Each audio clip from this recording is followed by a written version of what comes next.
Like everyone I was talking to was like, we're good on clothes. Really Right. could use some money. So sell your clothes. Exactly. Okay. And to that point, called up Liz Wolfe. Amy Sedaris and I are going to put together a celeb garage sale. Oh, Yeah. I love that. I love that. So I'm literally going to like text and email every New York famous girl I know. Okay. Michelle, I'm going to go raid that fucking closet myself. Yeah, raid that closet. Yeah. Go get her stuff. I'm texting Katie Holmes. I am. I'm going to text all my, Sarah, obviously, Sarah Bareilles and Renee and Paula. You better believe they're donating clothes to me. But yeah, every actress in this city is going to get an email from me. And I know Amy Sedaris is going to call that Andy Cohen. So there's going to be guy stuff too.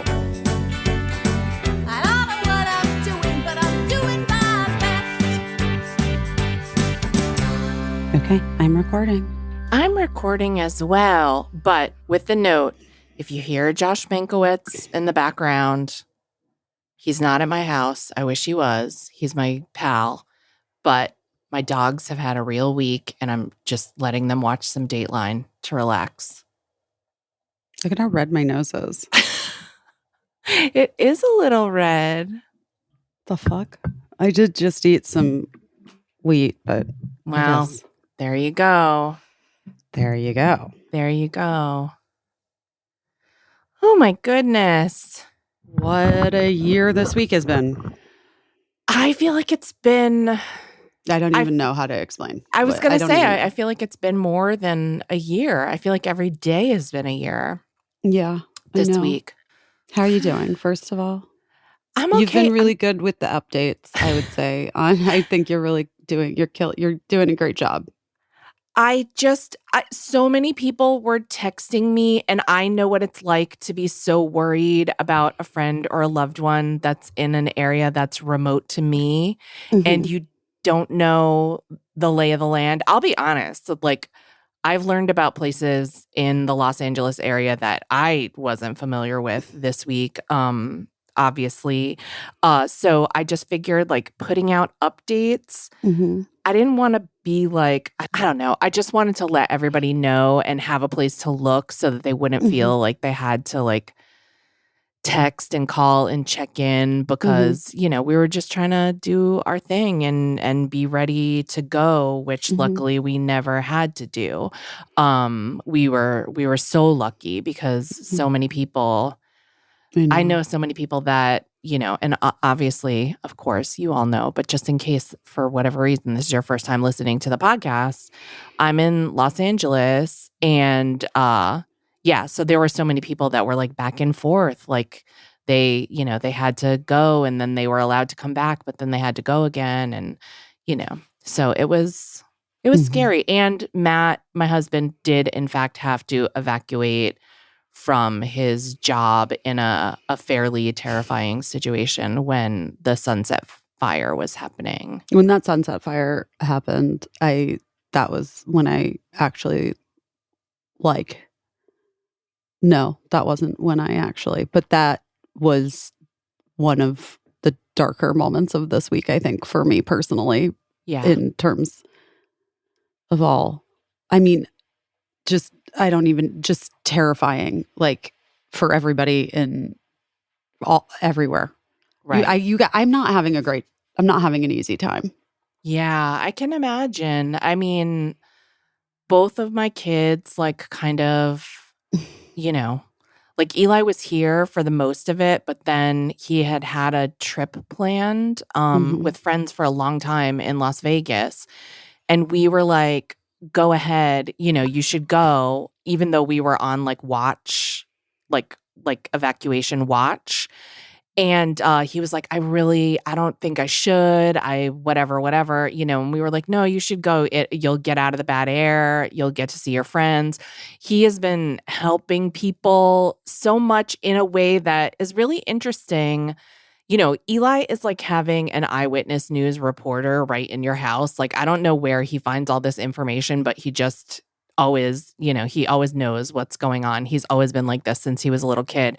He's also really good at reading maps and like legends and things like that. So a lot of people that were just logging onto this Watch Duty app for the first time, which bless the people at Watch Duty for all that they've done and will continue to do in these fire emergencies, but he was just really happened to be really good at reading it. So a lot of people were like, and friends text each other and stuff. So a lot of friends were like texting, freaking out, like, what does this mean? And how do I find out this? And how do I find out like if I'm ready to go or if I'm under a warning or if I'm under an order to evacuate, what? And so like I was just referring people to Eli and a lot of them already had his phone number because that's how he is. Like everybody has his phone number because if if they trapped a mouse in their store, he's going to go get the mouse out of the trap for them,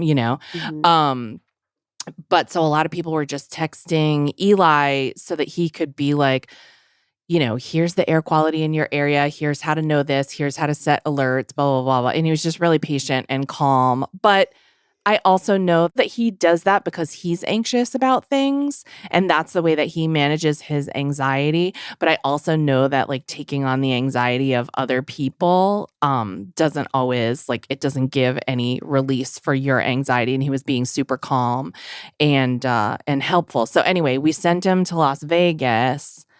I don't even know what day it was. Shit, it was a few days ago. And we were like, go ahead and do your trip with your friends. And he was already late in starting driving out to Las Vegas because he wanted to stay until Matt got home from work that day. And he was like 1 hour into the trip. And then like things got serious for the valley where we live being threatened by the Palisades fire. And so we just let him know. But then he turned around and came back because he was like, you're going to need help getting the animals into the cars. And like an extra car couldn't hurt to get like everything that we need to be carrying. So he came back and like stayed with us through the night. And we were all just in our bedroom sitting and watching the news together. Which is like, I don't know if that's helpful or not helpful. I started to I'm like, oh, they're just repeating like stuff over and over. And I wish there was some method by which something that said breaking news, if it was like breaking news at noon, I wish if you were going to rebroadcast it at 8 p.m., there was a way to like update that graphic and be like broken. This news was broken like 8 hours earlier. So that's so weird when they do that, I find. Yeah, I didn't. I was like bummed. But but then he finally went to Las Vegas to join his friends and we've just been like keeping an eye and trying to right, because there was that other fire that was in the valley that one day, right? That's the one you were talking about. There was one day where there were 2 fires really close to us with each within 2 miles, like under 2 miles. Those got put down really quickly, and we sort of felt like even though we're in the center of all these multiple fires, like, I don't know, gosh, it got up to like 7 probably at one time, that everything was, sort of far away. And so like it's your brain can't even fathom, right? Because like what happened in the Eaton fire, which was on one side of us, and the Palisades fire, which was on the other side of us. And like we drive those routes all the time. So we know how far away those things are. And they had already been so devastating that like in your mind thinks like it can't go on much longer, can it? And so that's kind of like where we were at, where we were like, ugh, it's done horrible, horrible damage. So many people I know lost their homes, their family homes of like it's 50, 60 years, Yeah, I mean, I think it's, also just a lot of my friends who are like new parents who have babies, who had bought houses in Altadena and like loved their community and their kids were in preschool there. And like, a lot of my young, like young family friends, like people that I know that are like younger than me, like late 30s or whatever, or mid 30s who have babies and like little kids. And also like, I know so many people whose like childhood home is gone, whose grandparents' home, is gone. Yeah. I like Friends obviously, who worked on Busy Tonight lost their oh, family homes and yeah. I mean, uh I also like obviously lived in LA for 22 years and moved there when I was a teenager myself and right. had so many friends who grew up in Altadena or the past. I mean, like lots of people. It's so funny. People are like, what's Altadena? It's like Altadena is Right. like That's where very, the regular lots of legit people lived folks. there. Lots of Yeah. people grew up there. Like it was Yeah. like, it's in La Cañada, Flint Ridge and Pasadena. And like, Bertie went to school for 2 years in Pasadena in South Yeah. Pass. So Yeah. like a lot of those families lived in Altadena. And even like, I just want to say this, like I know people in the Palisades who had homes that were in there, like you said, like were generational family homes that like Yeah. their like grandma or grandparents bought in the like early 60s Yeah. and were still like it was still in their family and they were like their parents then now lived in the house or whatever. LA is just like, you know, I posted that thing that girl wrote because I thought it so perfectly encapsulates it, which is like people get very reductive about Los Angeles. And, in so many ways, it's a one trick town, right? And the Yeah. trick is the movie industry, like movies and TV. But within the movie and television industry, like there are people that work at all levels. And that is Los Angeles. And it is made Right. up of all kinds of people who do all kinds of things. And not to mention, not everybody works in the fucking movie industry, but like Right. a lot of people do, like Julie Christie, who did, makeup for me on Cougar Town. Like her parents lost their house, the house she grew up in. Yeah. Like, just, it is. It made me think of just a few years back, I was like delivering Lincoln to a school dance over in Eagle Rock. And it was the Oh, right. Because night. he went to high school, like kind of over near there. Yeah, he went to Eagle Rock High School. Yeah, that's right. Yeah. And so but I was delivering pandemic him vibes, but whatever. I was delivering him to a school dance. He was like a sophomore, and all dressed up, and it was the night before the Oscars. And I remember just seeing these kids like wearing these, borrowed dresses, borrowed suits from their dads, and like, with their high top sneakers and like looking so cool and having like a little red carpet. And I was like, it's so wild that this like homey school dance, like you and I are so familiar with from like growing up where we grew up, is also happening here in LA, where there's going to be like this full red carpet for the Oscars tomorrow. And I always think of that and like, like this is not just like a fantasy factory. I mean, Well, it not at is, all. but it is, but the people that build the fantasies, Right. it within work in the factory, Right. And it's just and their home. it's their home, and like, yeah, I mean, I always have felt like, I mean, whatever, I Yeah. live here now, and Yeah. that is its own story. Um, but I always consider Los Angeles my home. Yeah. More Yeah. so than Arizona because, like, honestly, I think I only lived in Arizona like 15 years or something like that. Right. Oh, Right. yeah, 15, Yeah. no, 14? I did the math. You guys, I can't do the math right now. Um, Wait a minute. Hold on. We can do the math. Okay. Hold on. I'm going to do the math. Okay. I'm going to think about it. How old was I? Wait, hold on. Let's just think about You it. were 18 when you left, right? Yes, I was 18. That's right. I just turned 18. And you were how old was I? I was going into first grade when I moved. 5 years old. I was like 5, and I was young. So probably 5. Yeah, I probably had just turned 5. Yeah. Is that if you're young, you're like 5? No, if you're young, you're 6 in first grade? Wait. Okay, whatever. Let's say 5. You were probably 5. You think? I think so. 5 or 6? Yeah. But it's all 4, 5, and 6 are all the same. So like I only lived there for 13 years. Right. I know. Like at this point, coming like in September, I'll have lived in New York for 5. I know. It's so So weird. wild to think about. We had some friends who were evacuated from the Eaton fire, and they were finally able to go back and see, and they were expecting like to find nothing.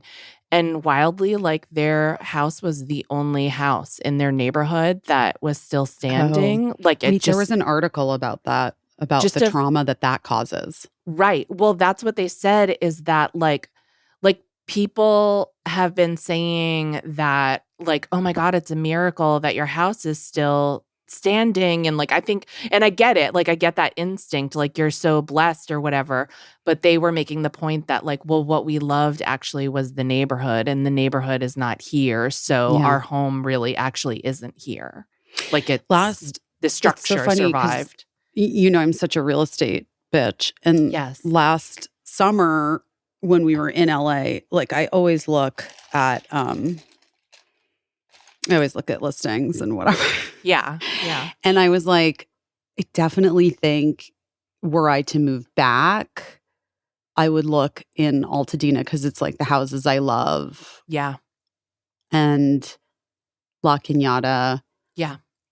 And South Pass, in addition to like looking where Emily Beebe lived. Then I sort of was like, I don't want to live anywhere where I can't walk to friends anymore.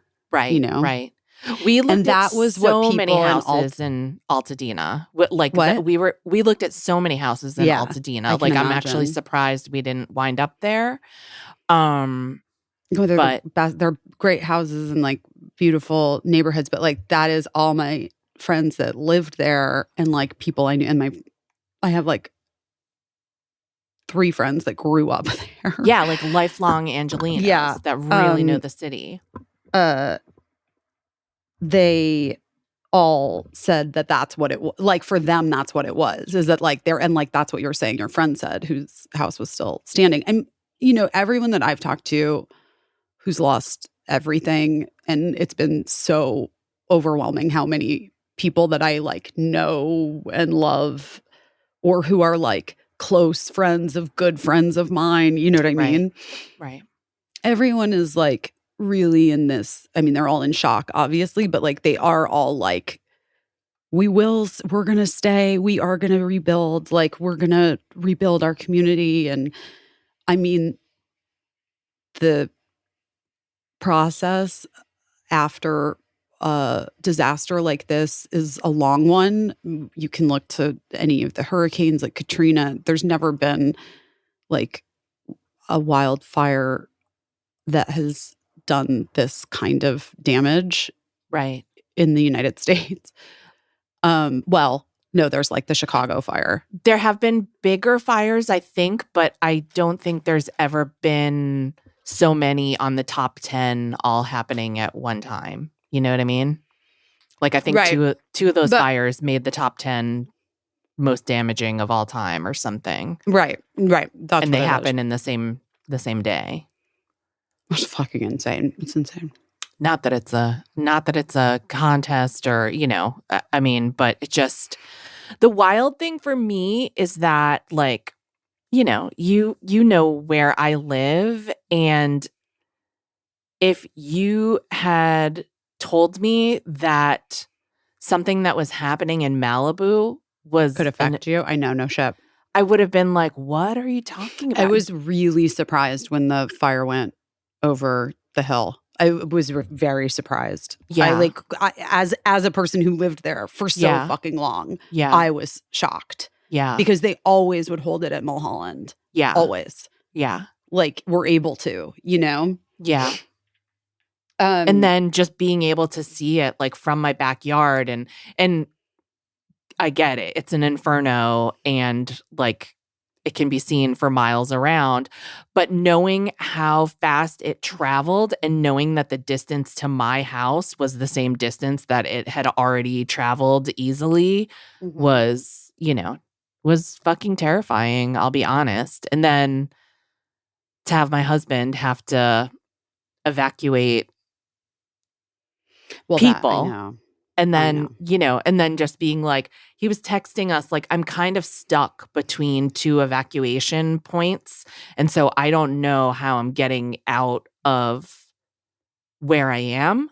And, and they're evacuating like the back to you guys. Because the truth is, he Exactly. could have driven south. Like that's Yes. never like a problem. Like everyone But I'm could sure go his south. brain wasn't working. Right. And, No, yeah. and they're like directing And traffic all these ways. Listen, as a bitch who literally had to learn Los Angeles as a young actress with a Thomas guide. A Thomas guide. That's a Thomas guide.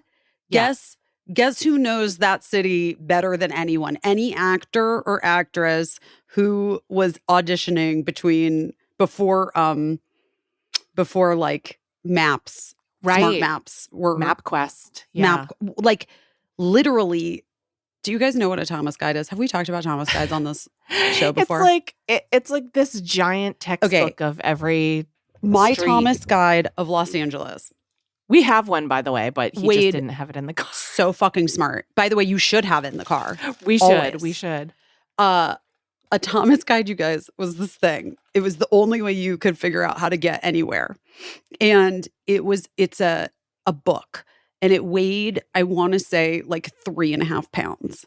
It was huge. It's like a spiral bound phone book of maps. And when I first got a manager, my incredible manager, Lorraine Berglund, rest in peace, Lorraine. Aww. Who passed away a few years ago of breast cancer. Who was just an incredible woman. And she's like, well, darling, the first thing you have to get is a Thomas guide.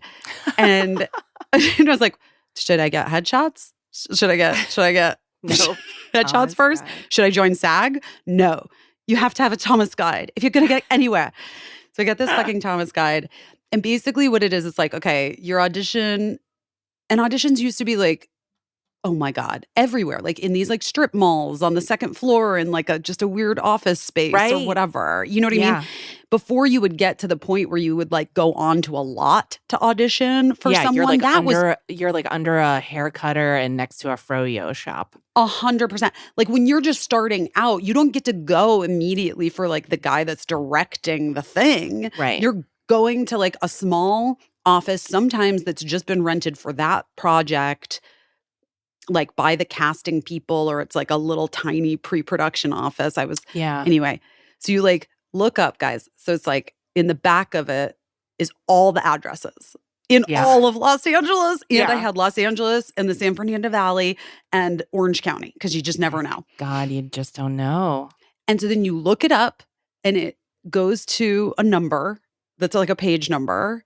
And it's like page 117 F6. Yeah, like Battleship kind of. You have to go times a million to page 117 F6, and then you find the thing. But then you have to figure out how the fuck to get there from where you are. And that was always the trick. And that, you guys, is why I know every inch of Los Angeles like the back of my hand, and could get anywhere I needed to go at any time. You tell me a place, I'm like, I know where it is. Oh my gosh! That's page 117 F6. But also, I do have a photographic memory. So yeah, I wish you had been there with Matt. But I will say that, like, thank God for GPS, and like our family has like tracking on each other. So Eli was literally like, go down Rebecca Street for 20 feet and then turn right onto. And Matt was like, I never heard of any of these streets. I've never noticed any of them before. And so he was able to. But it did take him like, it's probably like a 30-minute drive on like a regular night, and it did take him like a good hour, 20 minutes to get back. But once he was like, and like, gosh, my kids know me so well, because Eli was like just watching his little dot on the fucking GPS the whole time, and he was like, okay, he's up, he's over the hill, he'll be here in 20 minutes, which is like, again, like when you're just in that situation where your like nervous system is so dysregulated, you just like any calm that anyone can offer you, you appreciate so much. Your friend who you introduced me to, and we've become friendly, Ellison Barber, who is incredible. She's an NBC journalist. Yeah, she's the girlfriend of a good friend of mine. Yeah, and she NBC posted footage of her talking to someone who was like, had been evacuated because of a fire, and the woman, everybody had lined up for hours trying to get back in to just see what had happened to their homes, and they weren't, it's like it's a fluid situation right now. So like people line up hoping that they'll be able to be allowed in, and then you hear like, no, not today or whatever, it's not safe, and whatever measures, and you just have to, there's no way really for them to communicate that effectively. So people had been waiting there.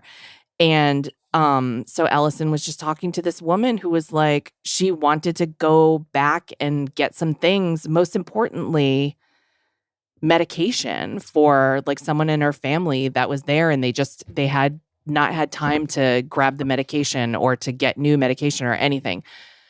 Anyway, cut to Ellison. Oh, wait, but also you couldn't get any medication. I just want to say this because Mark Silverstein was in Los Angeles all last week. Oh, God. And Birdie flew. That's so wild.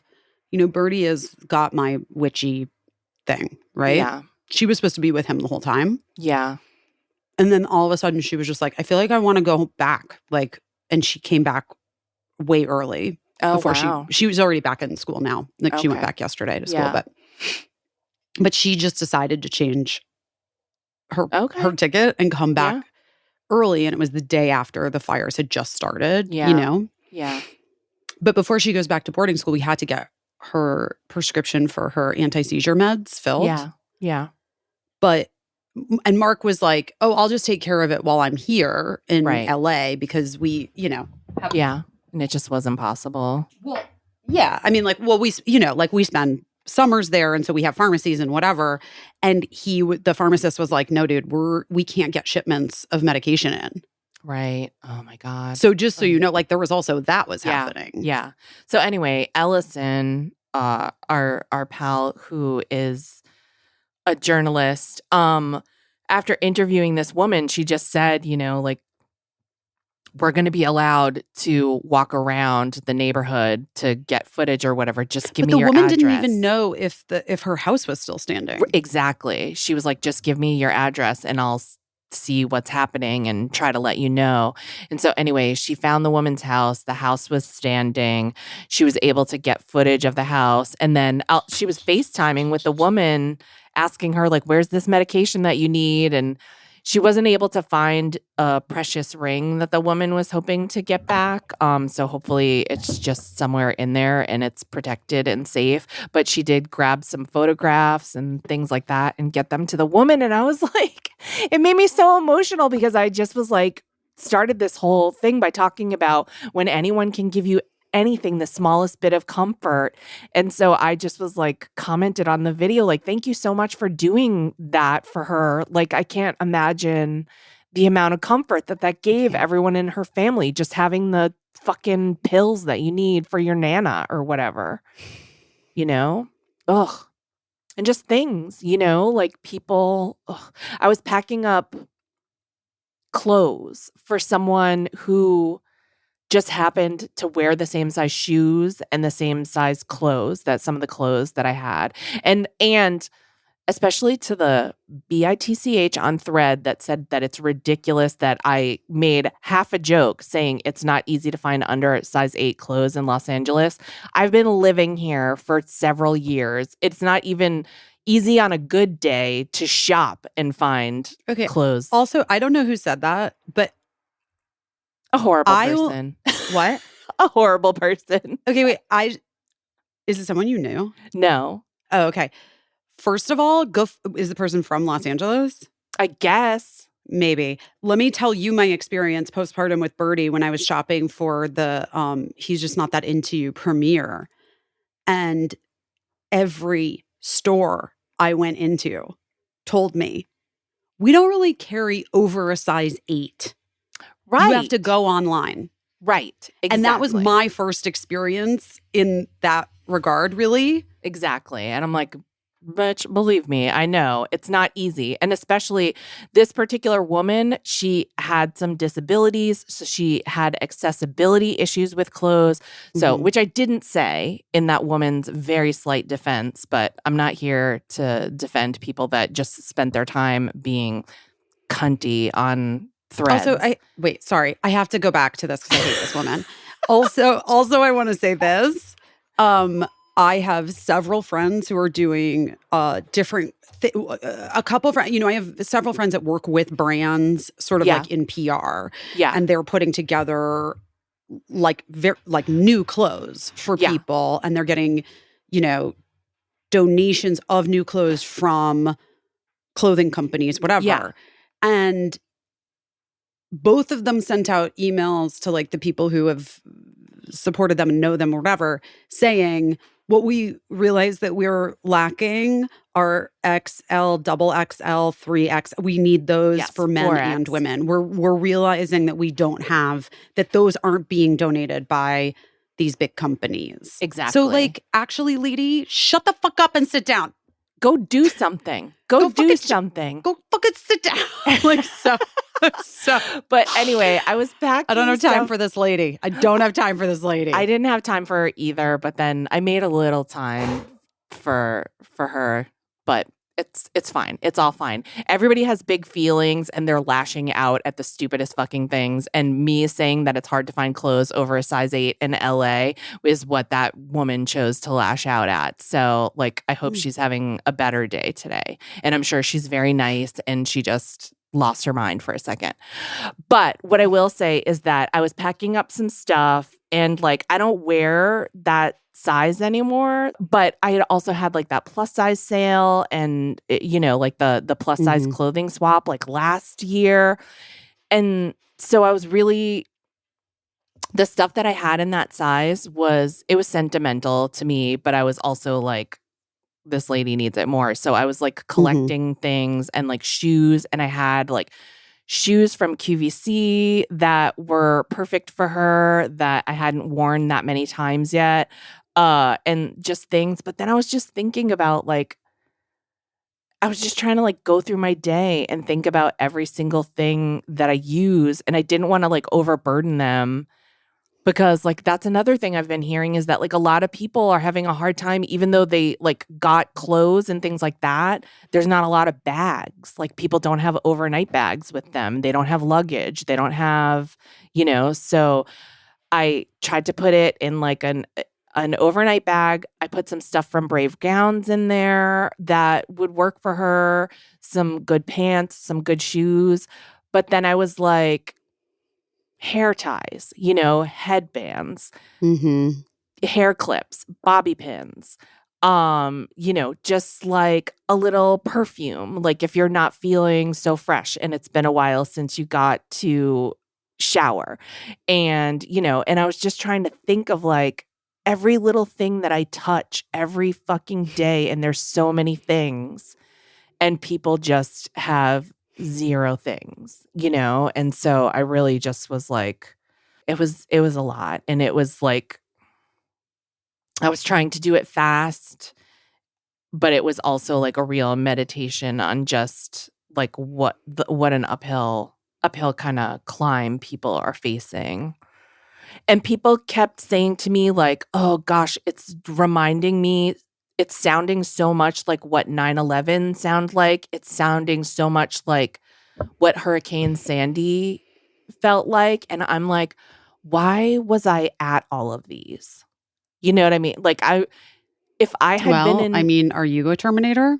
I mean, I do not know. But I'm like, all I know is like, I'm like, Katrina was awful, and I remember that feeling of being like removed from it, and like what has been happening in the Carolinas recently, like knowing people's extended families that are there and watching them go through this and being like far removed from it. Like I definitely know both sides of it, but I would like to be excused from,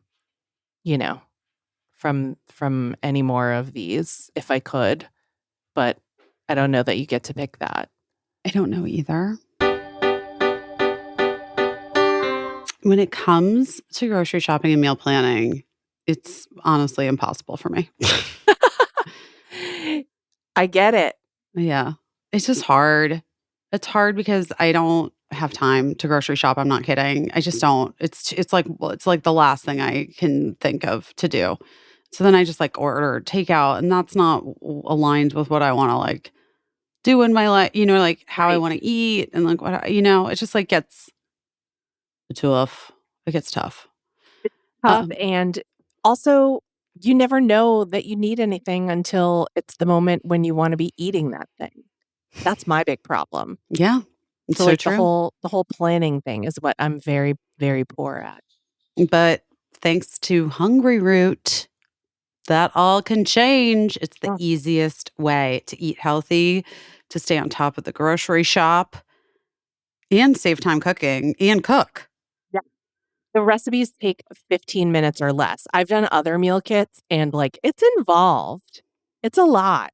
I'm not Julia Child, you know. Mm-hmm. I want to I want to be eating as I said already in 15 minutes I can handle. 15 minutes you can handle. Hungry Root is like having your own personal shopper and nutritionist wrapped into one. They take care of the weekly grocery shopping. They recommend healthy groceries and meals tailored to your tastes, nutrition preferences, and health goals. And they make it very easy to eat high quality, nutritious food and achieve any diet or health goals from anti inflammatory to gut friendly or gluten free or dairy free, high protein, and more. And like the truth is, they do all the work. You tell them what you want to your goals, how you want to eat, your preferences, and then they fill your cart with personalized recommendations and you can make changes to it. You don't have to get the things that they're recommending, you know what I mean? You customize it and then they make better recommendations based on your recommendations that you gave them like back, and all of their recipes can be made in 15 minutes or less. They've got over 15,000 recipes shipped each week, so there's really kind of something for every taste and nutritional preference. Plus it's not just meals. There's also like snacks and Yeah. treats and all that other kind Prepared of stuff. food, salad kits, and Yeah. like smoothies that like Things you are, need to fill your pantry. guys, you're going to love Hungry Root as much as we do. Take advantage of our exclusive offer. For a limited time, get 40% off your first box, plus get a free item in every box for life. Go to hungryroot.com/busy and use code busy. That's hungryroot.com/busy, code busy to get 40% off your first box and a free item of your choice for life. hungryroot.com/busy, code busy. We've talked about it before. I will talk about it again. Typical children's vitamins, basically just candy in disguise. Like at least 2 teaspoons of sugar, like lots of weird chemicals, gummy junk that goes into their teeth and then can cause a host of other health problems. Gummy is what gets you. It's what gets you. It's what gets you. It's what gets you. It's what gets you. It's why Haya was created. It's a pediatrician approved, superpowered, chewable vitamin. Most children's vitamins are filled with 5 grams of sugar and can contribute to a variety of health issues.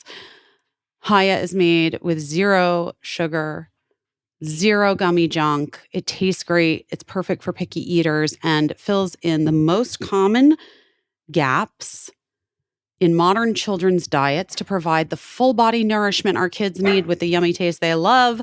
Formulated with the help of nutritional experts, Haya is pressed with a blend of 12 organic fruits and veggies, then supercharged with 15 essential vitamins and minerals, including vitamins D, B12, C, zinc, folate, and many others to help support immunity, energy, brain function, mood, concentration, teeth, bones, and more.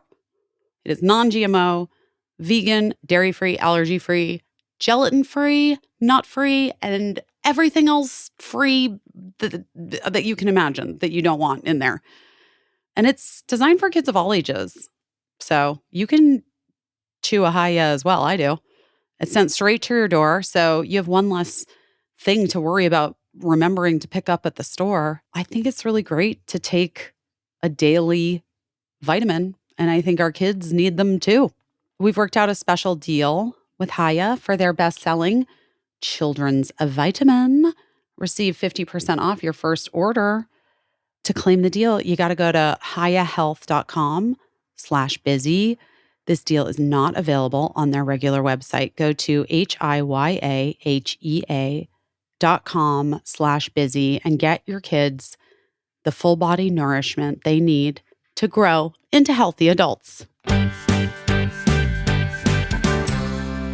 I feel like a lot of people have really been so great through this and like in helping 100%. Yeah. and like figuring out ways to help in the long run. And it's going to be a long run. Yeah. And like rebuilding is going to be really intense, I think. And you've been so great sharing so many resources and, and I was just texting with Emily Beebe, like we were sharing ideas about where people could get certain things that weren't in the like massive donation piles. Like I said, you're just trying to think of like what people need. And so I know, like one of our friends is in like this mom dance group, and 25 of the moms all lost their homes in her dance group. Oh my God.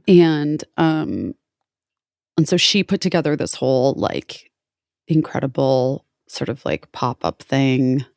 Jenna Cooper, who has the Coop in Los Angeles, which is like, she's a realtor that I've like long followed because she's got great listings. And you guys, I'm such a real estate bitch. It's so funny. Like it's really in your blood. You can't. It is in my blood. When your mother's a real estate agent, you grow up at open houses on Saturdays and Sundays. You just like, you're just like, let me get into those houses. Let me see what that real estate's doing. But we love real estate too. We love we're a big real estate. I love realtors because like for the most part, I mean, there's like definitely like skeezy, slimy realtors, right? But in my experience, the majority of realtors are people who love their neighborhoods and like love the people in them and like look at homes and are like, this could be your home, whatever. Yeah. Like, I just think they're people, they're visionaries in a way for like neighborhoods. They can see it for you. They can see it. Yeah. And anyway, so Jenna Cooper put together this like incredible thing as well that was like donations, but then they sort of like merchandised everything so that people can come in and not feel like they're like digging through a pile of someone's like dirty sweatpants, which also like, Baby Did Baby really set the gold standard as far as I'm concerned, like 12 years ago, whatever, when those girls took over and really made Baby to Baby what it is today, which is just an incredible, incredible organization that not only still does all the disaster relief, and this is the first time that it's really been disaster relief in their hometown of Los Angeles, but also like servicing so many organizations and communities in and around Los Angeles for the last 13 years. But they really set that gold standard. I remember so clearly. They were like, we are only accepting like new and gently used, like great condition toys, books, products.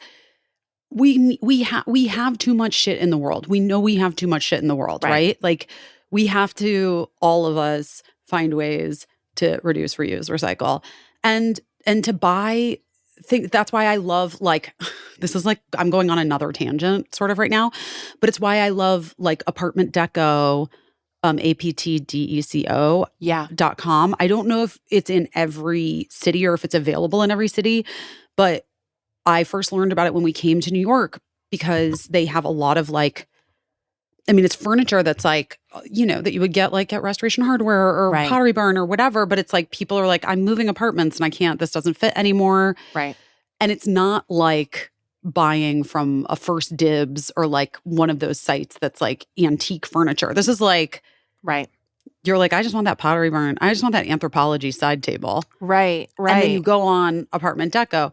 All of this to say, I'm all for passing along items that are no longer in use in your home as opposed to like tossing, landfill, 100. or whatever. Yeah.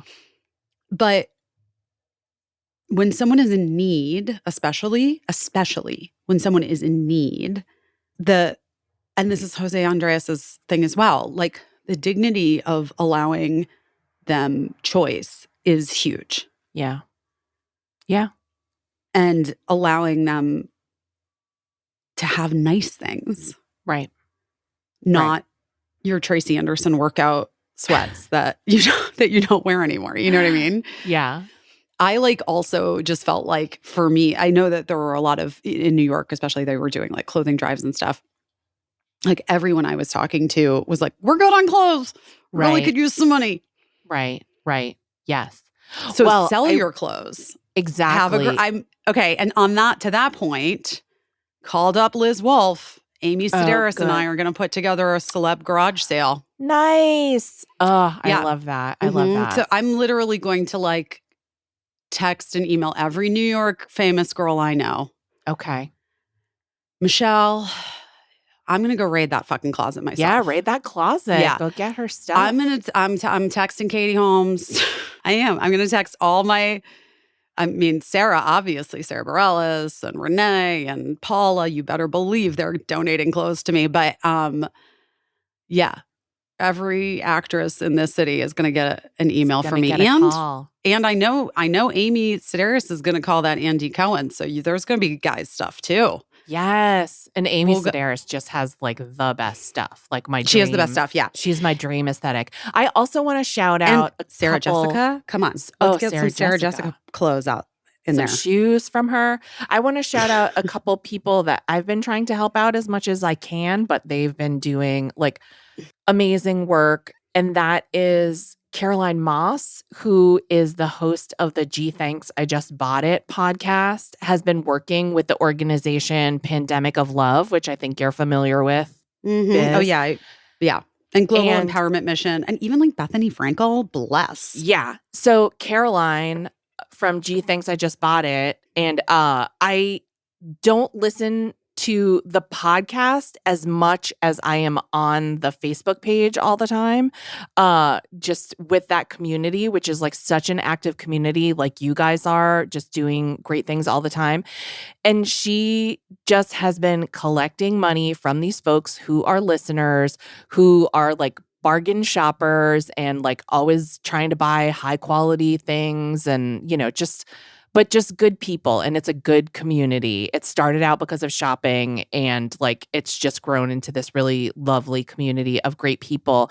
And she was just taking money and giving out small grants of $500 just to people so that they could get a hotel room that night. Just immediately she was doing this the second that it was all happening. And yeah. And right away she was in my inbox, if you know anyone that needs $500 immediately, let me know. So that's great. Caroline, you're a fucking angel, and she's just an incredible person. And then our friend Ashley Nicole Black works every year with this organization, Letters to Santa, which is... She literally just texted me. Oh, great. Okay, great. So she works with Letters to Santa, which obviously, as the name implies, kids write letters to Santa, and then this charity helps Santa fulfill wishes. And they're doing letters from Altadena, and they're also just collecting money for these lifelong Los Angelinos who lost their homes in Altadena, the neighborhood we were talking about earlier. And they're sizable and really helpful grants. And I know they have a certain amount of families that they can help already, but I know they would like to do so much more. So if you have been looking for a way to help and you weren't sure if, because I know a lot of people, I shared a list of GoFundMe's and people were there's so many scams out there. I'm so scared. And I was I mean, yeah, I get it. But, anyway, just a word on that, GoFundMe has they do go through and verify. Yes. And when you go to GoFundMe, if you're interested in just if you're I have $100 today, who am I sending it to? You know what I mean? Right. You can look at you can just click, and all of those ones that pop up are they've verified, Yeah. and through GoFundMe. And not only that, you can look and see who has, like, I like to look for who has less than 50 or 40% fulfilled even. Right. And you can just put your donation toward that. I also have a link in my bio that's a list of GoFundMes for Black families in Altadena. In Altadena, yes. That's the list that I shared. And I was so happy because when I first looked at that list, so many were like not even up to $1,000. And then I just kept checking and sharing it. And like, because everyone was sharing it and being really generous, a lot of them like really got close to their goals. So that's amazing.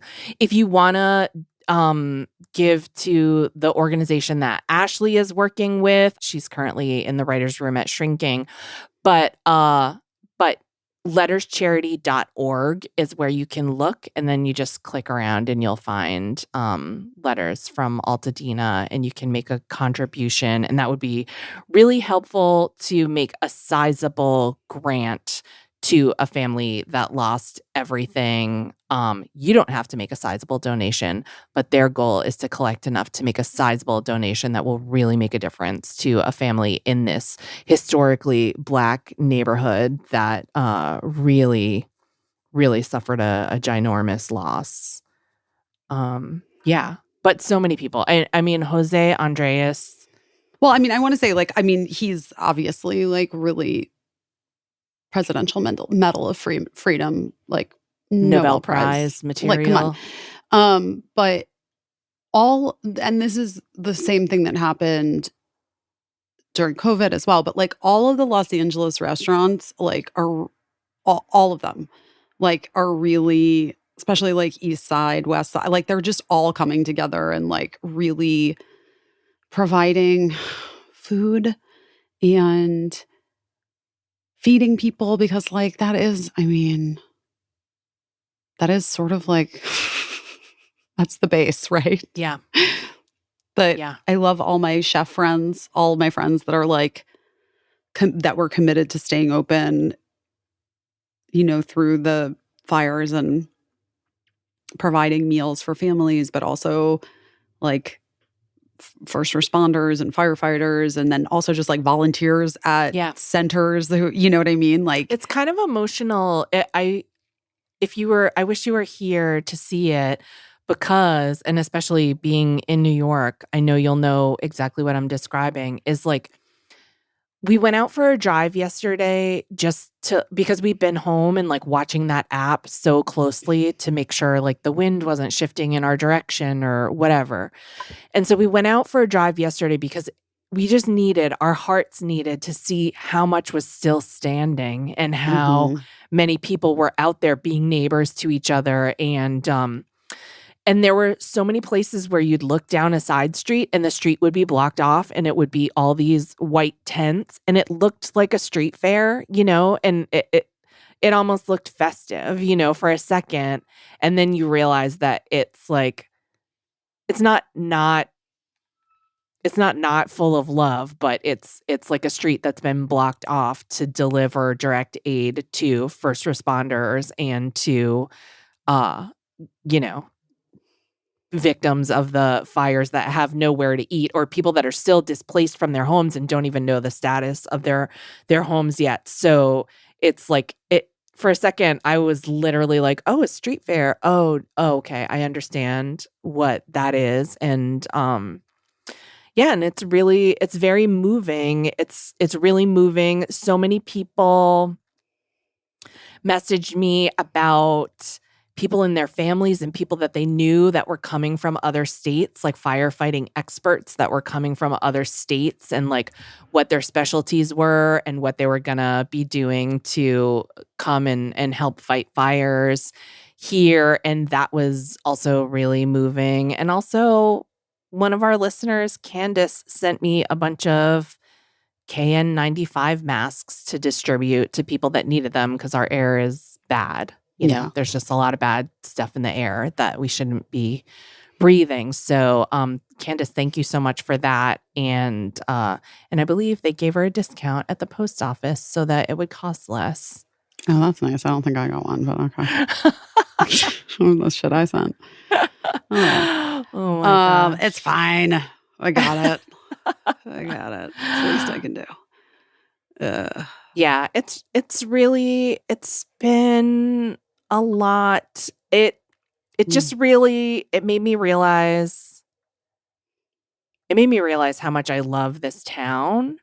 And no disrespect to New York, I don't know that I ever loved New York the way that I have come to love Los Angeles, just because of like how I think Los Angeles has embraced like who I am as a person more, in a way. Like, I've just been able to be myself and have more friends here because of the way that people live here. And then so that's been so wonderful to cultivate. And so it just made me realize, like, getting texts from people, not just asking how I was, but also letting me know how they were and what they were doing and where they were going to be. And that just felt really good because it felt like an acknowledgement of, when someone asks how you are, that's so generous. Like, it's so generous.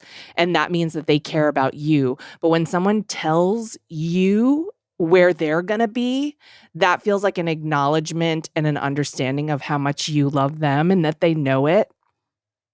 And that like really choked me up a lot of times too. That people were like, I know you'd want to know that I'm okay and that here's where I am. And, so yeah. It's just been such a hard time for so many people here. Are fucking troopers. Like, we've had COVID. We've had, everybody had to fire their agents. And then the strike went on forever. And this was just supposed to be the year that this town really came back, because everything's not about show business. Oh my God. But show business is it's like an engine. Well, this is literally what we started the podcast with, what I was saying, which is like, it is a one-trick town, but like, the trick is that there are only a few movie stars. Right. There are only a few television stars. Right. And everyone else that works here, most of them are working class people. No, they're working class people that are working job to job. They're freelance. They're tradesmen. Yes. That are like freelance. And when the industry goes on strike, everybody knows. We did fundraisers for healthcare for crew members. We did fundraisers to help support crew members during the strike. Even, obviously, like, even people who, I guess, people who are who don't understand anything and who like to be jerky about Hollywood or whatever, would think like, oh, writers make too much money or whatever. Not true. And by the way, I have a lot of writer friends who lost everything and like are really scared for their families. Yeah, it's a lot. And it's a lot. Like, I do feel like, I do feel weird being here. You know what I mean? I'm sure. And I do feel like, it has been really, I've talked to my other Los Angeles transplants who live here now, who live in New York. And like, we all have been kind of going through it in the same way, which is like, this is a thing that's affecting literally like everyone we're friends with and everyone we know in such a deep, painful way. And lots of people that we worked with and have worked with and crew members that we've stayed in touch with and all of those things. And we're here, and like, we're reaching out, we're trying to share resources, and we're like, I don't want to like say people's names of like whatever, but I connected this girl who, she's whatever. I know I'm friendly with her, but like, and I connected her with somebody that could like, they lost everything, they have a baby. And I connected her with somebody that could help them out with some stuff, whatever. Yeah. And she just was like, I can't think you're an angel. And I was like, girl. Yeah. This is literally the least I can do. Yeah. You know what I mean? Like, I saw your husband's story. I was like, oh, wait, I know who can help these people out. Like, Right. I'm happy connecting people. I am a Malcolm Gladwell fucking textbook connector. It's my favorite thing to do. I really wish that my skills weren't being used in the face of such immense tragedy. But here we are. And Right. so at least we know I've got these skills, and I'm like so happy to be able to like put people in touch with other people who are there Right. that can like get the thing done Right. and help the people in the way that they need help or whatever. Well, you'll love this. Okay. So, somebody who is working at like a day camp or organizing like a day camp for kids in LA so that their displaced families can drop their kids off to have some fun during the day and, and just get a second away from all of this. Somebody asked me to share about that. And so share, like, if you can volunteer here, we're trying to get more going. We're already full at this one place, but we're trying to get a second camp going in a second location. And if you can contribute, that's amazing. And also, like, if you have kids that need to get some time away, we're trying to do this second camp. So I shared that on Instagram and I was like, yeah, of course. It's so easy just to hit that share button and hope that it reaches someone. But then Carly, who was one of our segment producers on Busy Tonight, was like, and this is a girl that, like, if you needed to figure out how to get like a voicemail phone number set up in 2 seconds, or like to get a plane to fly over the studio or whatever, Carly did the same job as Busy's sister on Busy Tonight. And they were amazing. Our whole producing team was amazing. But Carly was like, got in my inbox immediately and she was like, oh my God, I'm volunteering there as like a counselor until my next job. She just was like, I'm going to be there every day. Am I going to see you there? And I was like, it's just so funny to me because I'm like, a producer never stops being a producer. You know what I mean? And she's like, I'm going to make a show for these kids that's not going to be on TV, And I was just like, and she's great with kids, by the way, which is so funny too, because I don't know if I would have known that. I had never seen her with a kid when we were working together on Busy Tonight, but since then has proved herself to be like aunt extraordinaire. And so anyway, she's volunteering at this camp, and like, I don't think she'll mind me saying this, but like, she's between jobs. You know what I mean? When she said, I'm doing this until my next job comes up, that equals unemployed, Mm-hmm. And so, and she's like just out there and doing this. And so I'm like, that's amazing. So many, like our friend Leonora Pitts is organizing all kinds of things. And just, that's one thing that does kind of make me smile, is that I'm like, LA is productive as hell. So it doesn't surprise me that so many people are like, oh, here's what I'm doing here. Raymond Padilla. I know. He was in town. And he was like supposed to leave and come back. And he literally was like, yeah, no, I'm just going to stay here and volunteer, right? And I was like, yeah, sounds great. Volunteered and did clothes and, got people clothes and amazing. And checked in on me 6,000 times, which is so nice. But yeah, people do love to talk shit about LA, I think. And it's, I don't know. I have seen a side of, I've always known that there are very, very good people here. There are very, very good people everywhere, anywhere you go. But I think that people think of LA as like maybe kind of shallow and surface place, but not really. It has an amazing history and it's full of amazing people that really, really care about each other. So that's been hopeful. It's a horrible way to have it confirmed what you thought you knew about a place, but it has made me feel very hopeful. No, LA is the fucking best. Yeah. That's why, like, I always would get so angry with people that were like haters on LA. Yeah. Like, there's no like, oh, there. I was like, what's wrong? Why is it so dark in here? LA is literally the fucking best, Like, it just is. Yeah. It just is. It just is. Yeah. Anyway, that's that. That's that. That's the scoop on Los Angeles. This episode of Busy Phillips is Doing Her Best is brought to you by Wild Grain. Yay, Wild Grain. We love you, Wild Grain. Wild Grain, the first Bake from Frozen subscription box for artisanal breads, pastries, and pastas. Wild Grain's boxes, I don't need to tell you this, but I will. They're fully customizable, guys. To your taste, your dietary restrictions. They've got the classic variety box, but they also have launched a new gluten-free box and a plant-based box that is 100% vegan. Best of all, they really take the hassle out of baking since all items bake from frozen in 25 minutes or less with no mess or cleanup. I don't need to tell you that I killed my sourdough starter in exactly 1.5 minutes when I tried to do sourdough back in the day. And this was pre-pandemic even. It's not for me, guys. It's not for me. I'm always impressed by the freshness and deliciousness of my Wild Grain breads and pastries. And I love the cookies. I love the cookies the most because I can just bake one little cookie for myself. Yes, and like maybe that's going to make me cry right now.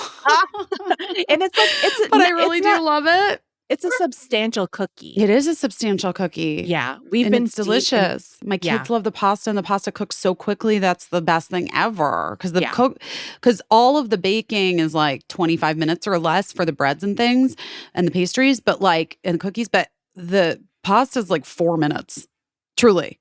Because it's fresh pasta. It's just fresh pasta, guys. It's fresh pasta. Anyway, I don't know if you are, but I am ready to bring all my favorite carbs to my doorstep and then into my stomach. I think you should check out Wild Grain so you can begin building your own box of artisanal breads and pastas and pastries for a limited time. Wild Grain, offering our listeners $30 off the first box plus free croissants in every box. Those croissants are worth the price of entry alone. Really great. You want to impress some moms at school, honey? You bake some Wild Grain croissants and bring them in the school drop-off. That's all I'm going to say. You want to impress your kid's teacher? Wild Grain croissants. Yeah, I just whipped up these croissants this morning. No big deal. The chocolate ones especially. Whoa. For a limited time, Wild Grain, offering our listeners $30 off the first box plus free croissants in every box when you go to wildgrain.com/busy to start your subscription. You heard me, free croissants, every box, and $30 off your first box when you go to wildgrain.com/busy. It's wildgrain.com/busy, or you can use promo code busy at the checkout. I mean, I feel like I'm talking about replenishing electrolytes all the time. Yeah. Element has really had my back this week.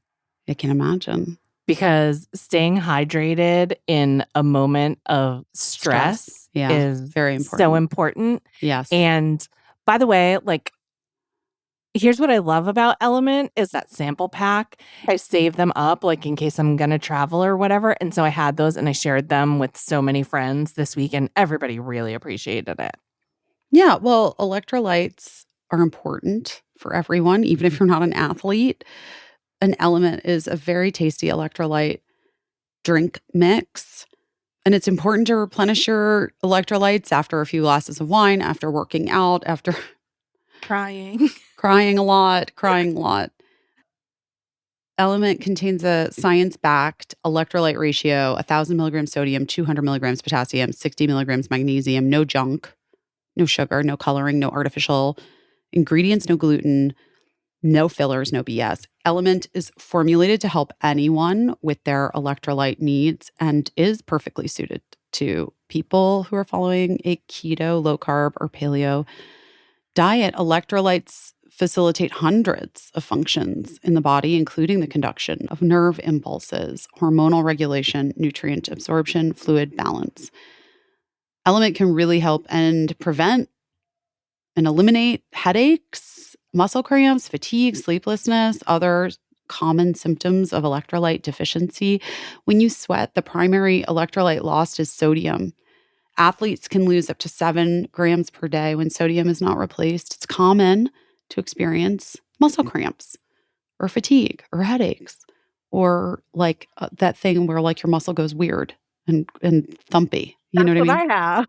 Yeah. Yeah. We love Element. We love it. It's easy. Sometimes I have friends that are like, I feel weird, blah, blah, blah. I'm like, give them electrolytes. They're fine. You know what I mean? I give them my Element. They're fine. They're good. Yeah. They're great. They're like 20 minutes later, they're like, wait, I feel fine. Yeah, no kidding. It's electrolytes. Right now, Element is offering our listeners a free sample pack with any drink mix purchase. That's 8 single serving packets free with any Element drink purchase. It's a great way to try all 8 flavors or share Element with a salty friend. Get yours at drinklmnt.com/best. This deal is only available through my link. You must go to drinklmnt.com/best. That's drinkelement.com/best. Also, try it totally risk-free. If you're not into it, if you don't like it, you can just share it with someone you know. And Element will give you your money back, no questions asked. You literally have nothing to lose. Our friend Janie just texted me that the severe wind warning that was in place for tonight has been like downgraded a little bit. Yes, so I just saw that. That's good. I also saw that Princess Catherine is in remission from cancer. So that's a good news thing, too. Good. That's very good. Sure. I'm glad for that. Yeah. There's a lot going on. A lot. And then it's just like the weirdest week in the history of this country, aside from all of this, you know? So there's all that as well, which is, how are you doing? I mean, I'm just like disassociating. Are you kidding me? I am a fucking mess. Yeah. I'm a mess. Yeah. I'm not doing great. I'm not going to lie. Yeah. I'm like really struggling. Yeah. And I'm scared. And I know we're focusing on really great stuff right now. I mean, like in the face of an unthinkable fucking horrific tragedy, right? Like you and I are not wasting time talking about the absolute insanity of some people who are using this to further their own conspiracy bullshit ideas. And I was saying this thing yesterday to a friend of mine. This is a friend of mine that I have, guys, who you don't know. But she is one of those people that is like, my fingers hurt for 4 days. I'm like pretty sure I have bone cancer. Oh. You know, like she's like always like, it's always like that kind of a thing. Yeah. And yesterday I said to her like, yo, here's the deal. We can't do this anymore. We should change this fucking narrative. Right. Because I do feel there's something in between like disassociating, being fully immersed in, and like, yeah, fuck toxic positivity 100. I get it.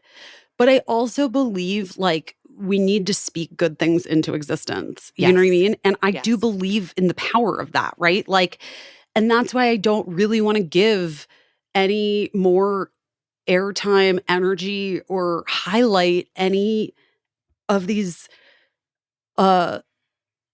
unhinged people who are saying and spreading wild lies about things. I don't think it's energetically where we should focus our collective on. And I just think that people at this point should be aware enough, sort of savvy enough, and like interested enough to what do we love to say? Do your own fucking research. Right.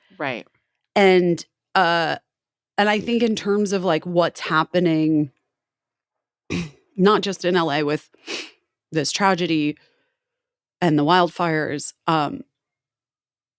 also like things are complicated. Like we live in a time where people want to be very reductive about things, and like it's a massive failure of this fucking and it's like, you know, guys, also things are nuanced. Again, things are nuanced. Right. And there are several things that are true at the same time. The infrastructure in Los Angeles has been crumbling for as long as I've fucking lived there. Right. But then that being said, and somebody who's like better with numbers, correct me if I'm wrong, but I saw someone post, and like I have a lot of super, super smart friends, and a lot of them like they write for a living, they, and not just like dick jokes like I've made my money doing, like sincere like articles, scholarly articles. So this person was saying that a firefighter was explaining that in a wildfire, normally you would have one truck to every 3 homes, 3 structures that are on fire. And so with the total of how many structures were on fire at one time due to extreme drought conditions, extremely high winds, extremely low humidity, et cetera, the amount of fire trucks that would have been needed to make up the average that you'd usually want for a wildfire was something like 48% of the fire trucks in the United States that exist in the United States. Right.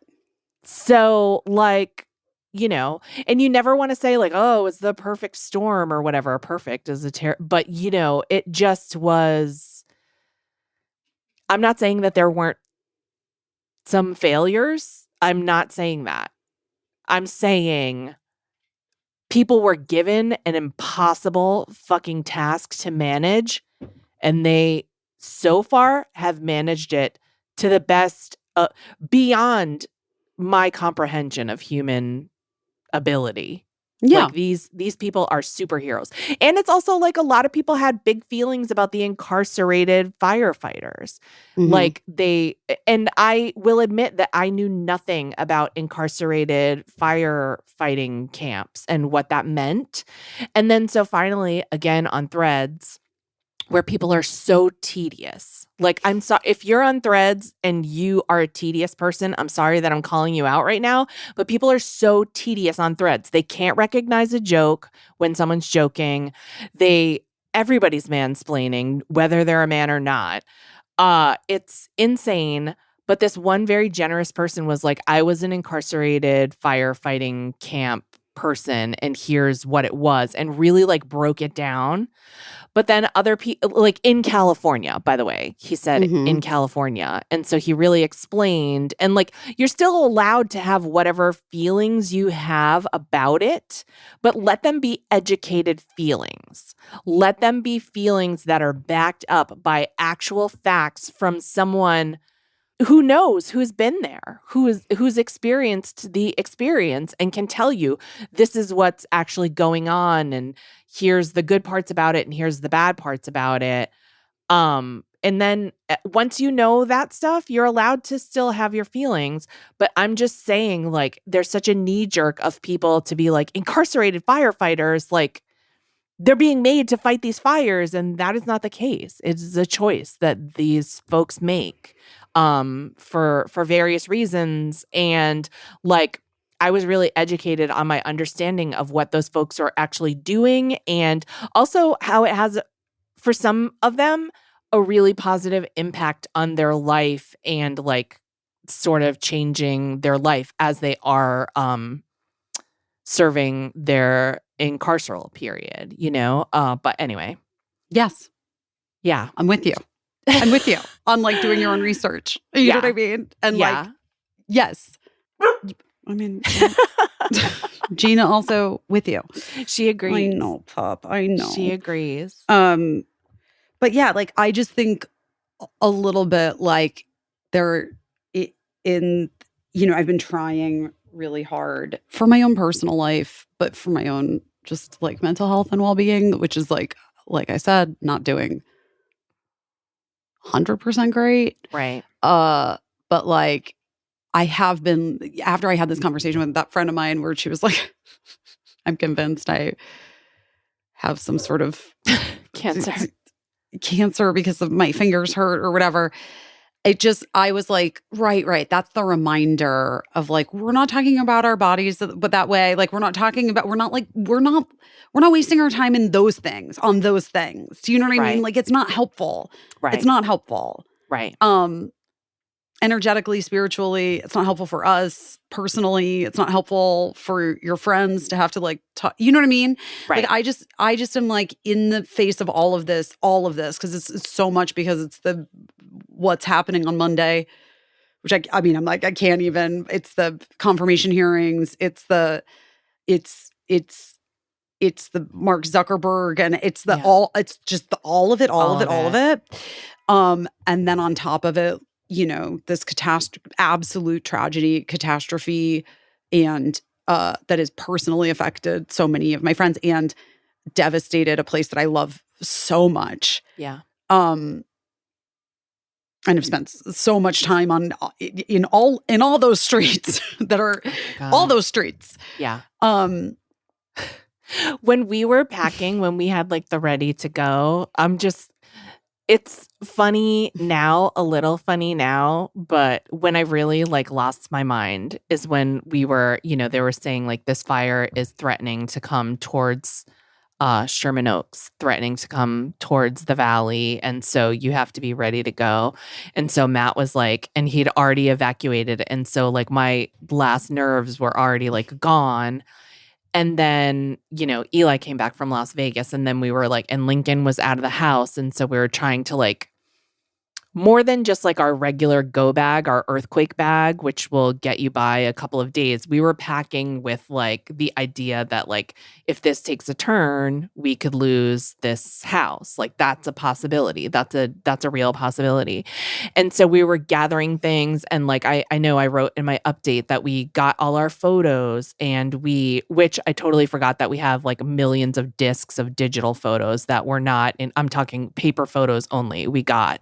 And we each packed a small suitcase of clothes, and we had our go bag, and we each got one special childhood toy. Matt went out to like the storage bins and got each of our special stuffies from like when we were little kids. But then when we were packing our little suitcases, I was like, I want clothes that fit or whatever. But also I was like, can you just take a look in my closet and see if there's anything that's super sentimental to you as my husband? And he was like, I've always loved this dress. He picked out this like astrology dress, like it has all the astrological signs on it, this pink dress. And then he made me stand in front of his closet, and he was like, are any of these clothes of mine sentimental to you? And I was like, all of them. And just like started like losing my mind. And he just was like, okay, well, it wasn't good. It wasn't good. But like clearly I was just at that point, and and I just needed to like lose my mind a little bit and let it slip a little bit, because I'd been trying to hold it together. But yeah, it's a lot. And your nervous system, like my nervous system is dysregulated as fuck, I mean, yeah. Yeah. Of course. Yeah. And so so it's a lot. But the reason I'm saying this is because I think it was on the Watch Duty app, which, in case you don't know, I know we mentioned it earlier. I didn't know. I'd never heard of this app. Someone recommended that I download it. We all got it in our family. It gave the most up-to-date info and all these like great maps, and you could choose what you were looking at. But it also had like people reporting like on the particular fires were. And what I didn't realize is that like, and everybody was kind of like wryly joking about like, oh, this is my like favorite Watch Duty app reporter. And like my husband was saying that he liked this one woman's writing, like that she was like, I forget who he compared her to, but some like, I don't know, he compared her to some author that he likes, like the way that she wrote her updates. But you could click on the people's names and see like why they volunteered for the app and where they were from. So like my favorite guy was from New Zealand, and I think Matt's favorite lady was from the Pacific Northwest, and they like became celebrities to us, their updates. But I don't know. I don't know how I got on this subject of the Watch Duty app, but I was just going to say that, oh, I know why. Because one of those reporters really explained what containment means, those containment numbers. Mm-hmm. And I think even said the phrase at one point when I saw that, just because your home is in a fire zone, like a zone that's on fire right now, it does not mean that your home is on fire. We do not know that.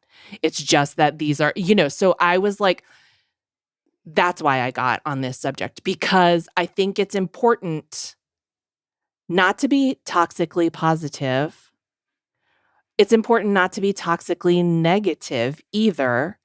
It's important to be radically real about the situation that you're in and what can be done about it and what can't be done about it.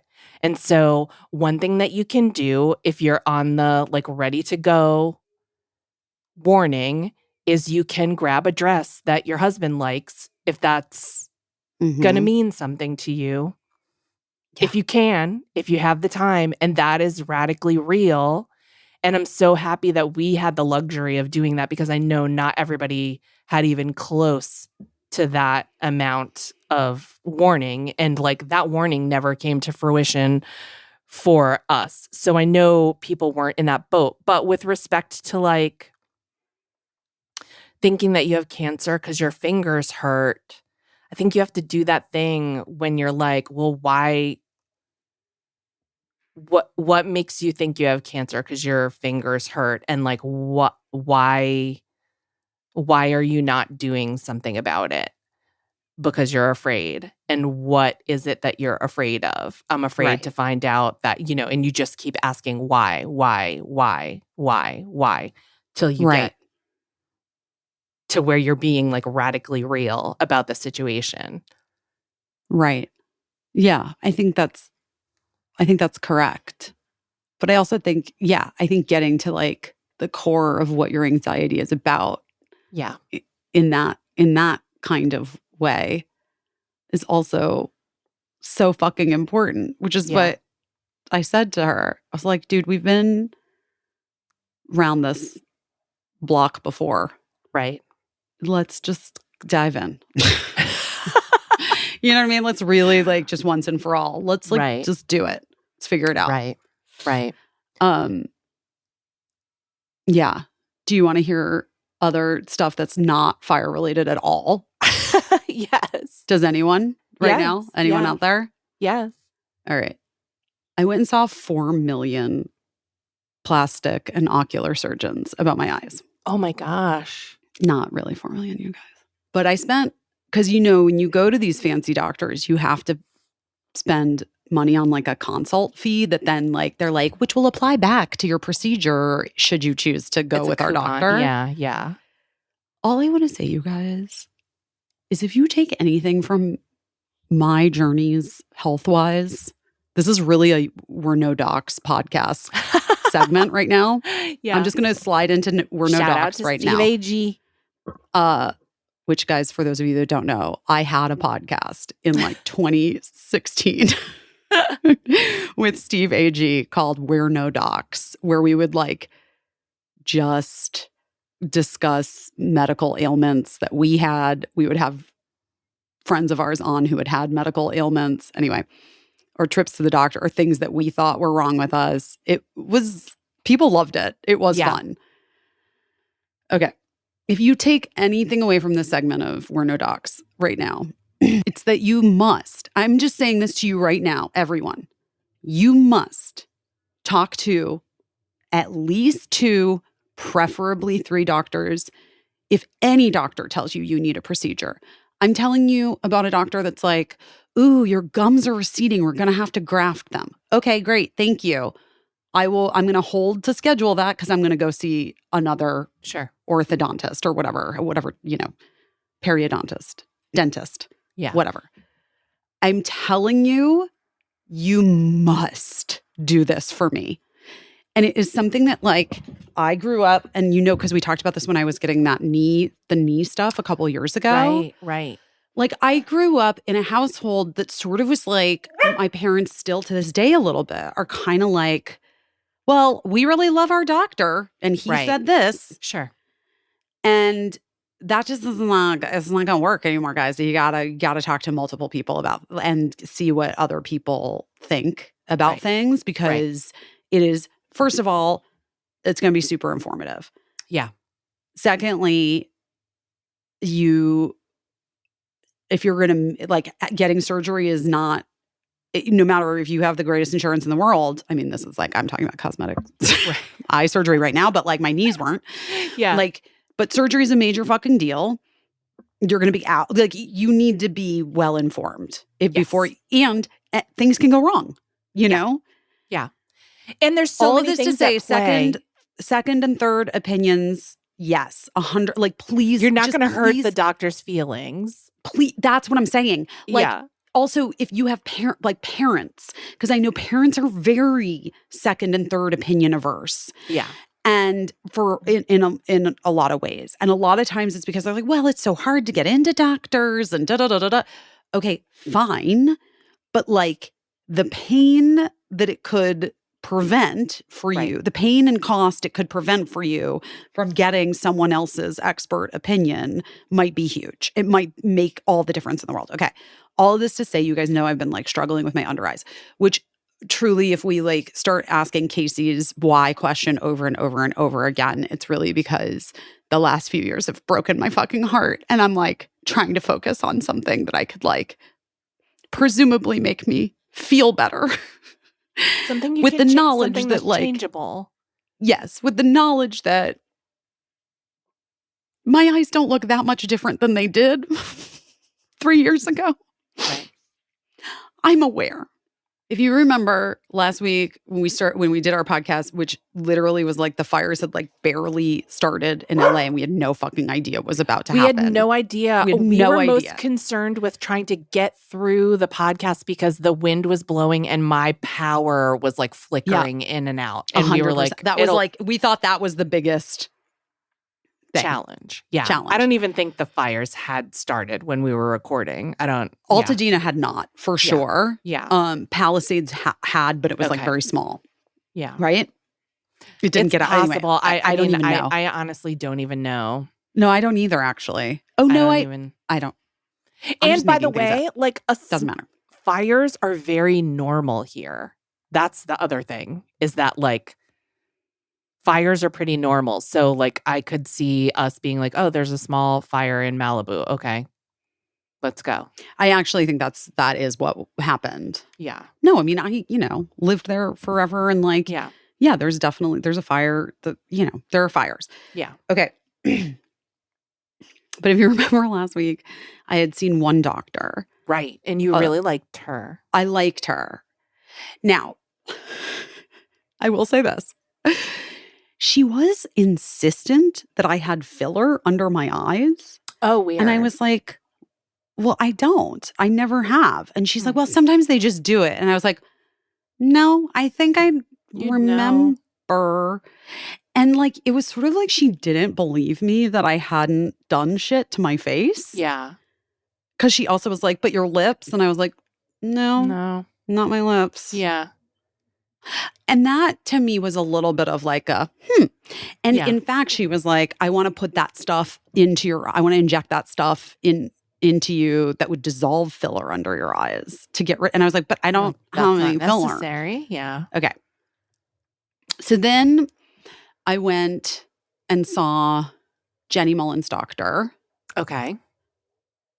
Dr. Oren Tepper, who I fucking love. And I totally understand why Jenny is always like putting him on her Instagram stories and going to him for things or whatever. Yeah. He's fantastic and really great and super interesting.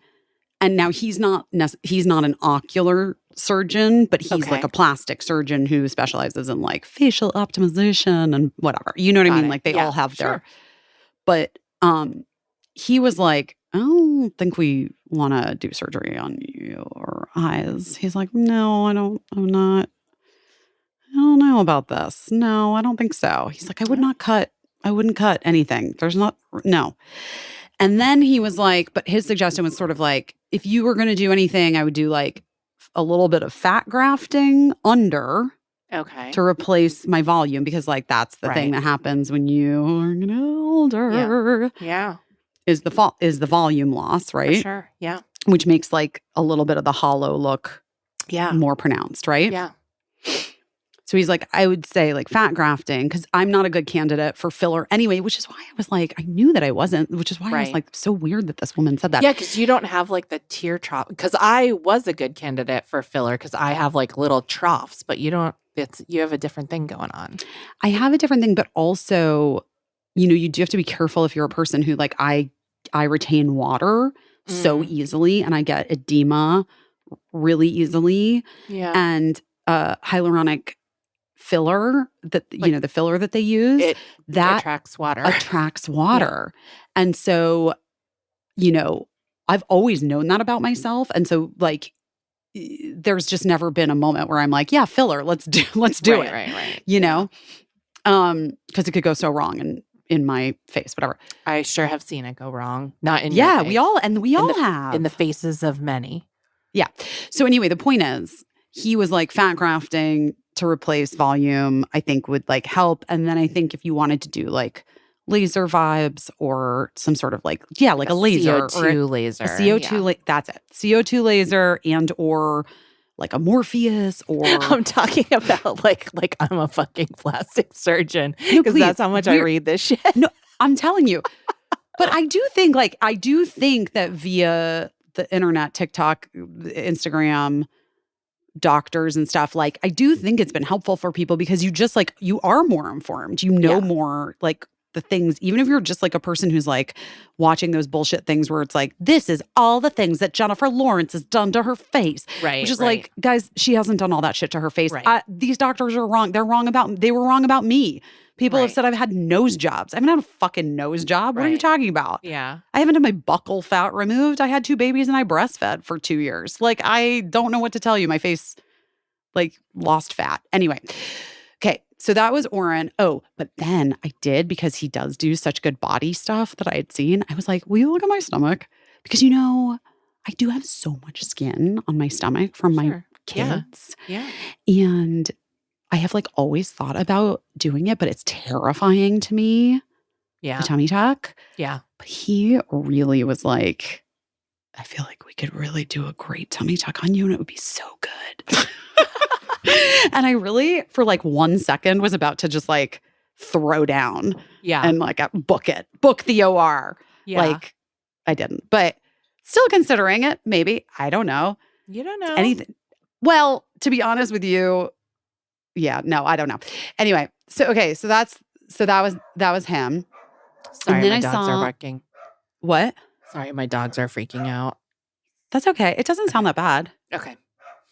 Girls, they've had it pretty rough. Here's why I was so freaked out. Those girls that never are quiet, they were silent. They've been silent for the past week. Yeah. So I know they were like, shit is going down. Yeah, they know. But now they're feeling spicy again. Well, that's actually a good sign. That makes me feel good. I'm not gonna Anyway, lie. go on and we'll just drop my audio. So you talked to Dr. Oren.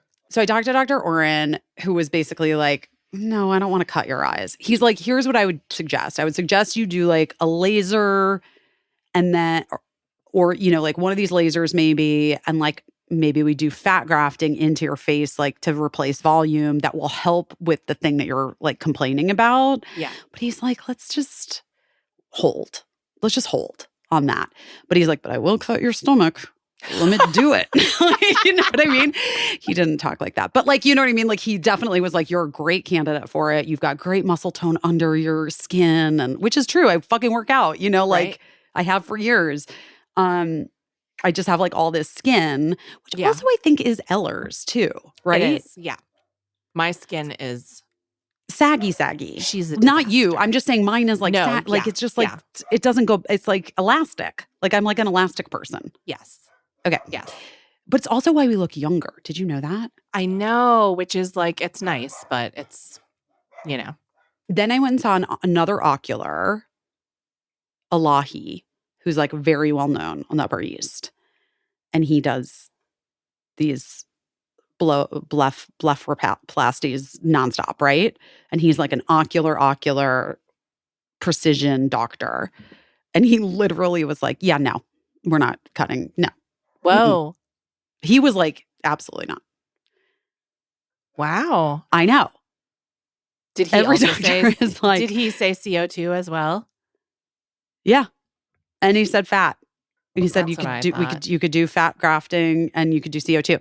Then but aside from the first lady who was convinced it was filler, Elahi, Tepper, and then the final doctor that I saw really was going for it, guys.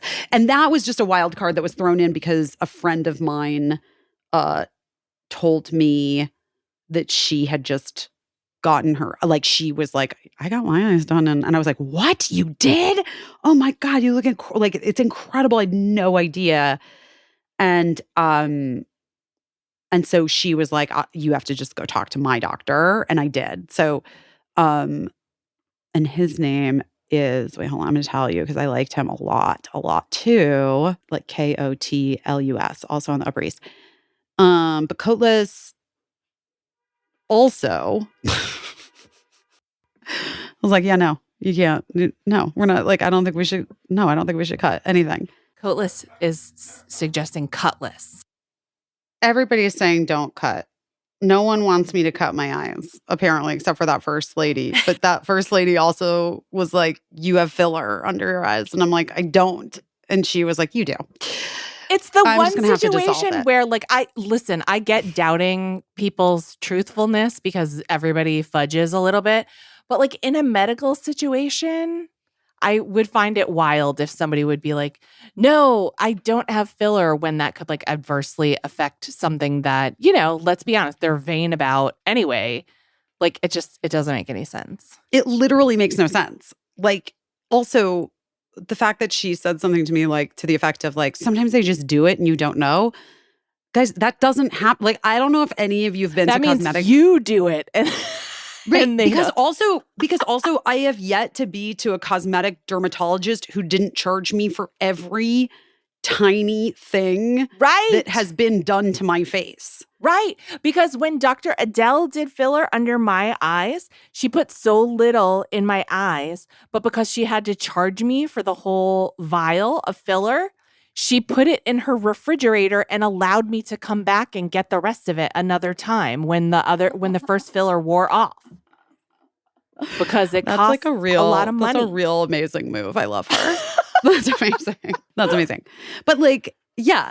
Like, bitch, I would know if I got filler. You know what I mean? Oh my God. Anyway,